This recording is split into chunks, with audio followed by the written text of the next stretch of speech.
2015 പകുതിയായപ്പോഴേക്കും മലയാളത്തിൽ ഇറങ്ങിയത് 66 സിനിമകളാണ്. പക്ഷേ ഇതിൽ വെറും 6 ഫിലിംസ് മാത്രമേ ഹിറ്റ് ആയുള്ളൂ എന്ന കാര്യമാണ് കഷ്ടം. ഒന്ന് എടുത്തു നോക്കുവാണെങ്കിൽ ഒരുപാട് നല്ല ഫിലിംസ് ഈ വർഷം മലയാളം സിനിമയിൽ ഇറങ്ങിയിട്ടുണ്ട്.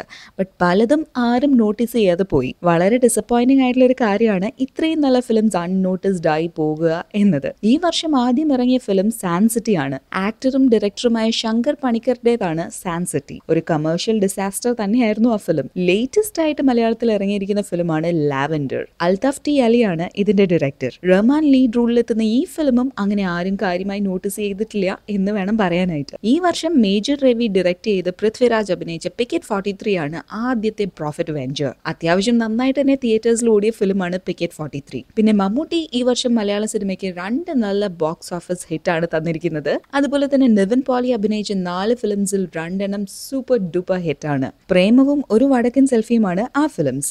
മമ്മൂട്ടി അഭിനയിച്ച ദീപു കരുണാകരൻ ഡയറക്ട് ചെയ്ത ഫയർമാനും പിന്നെ സിദ്ദിഖ് ഡയറക്ട് ചെയ്ത ഭാസ്കർ ദി റാസ്കലുമാണ് മറ്റ് 2 സൂപ്പർ ഹിറ്റ്സ്.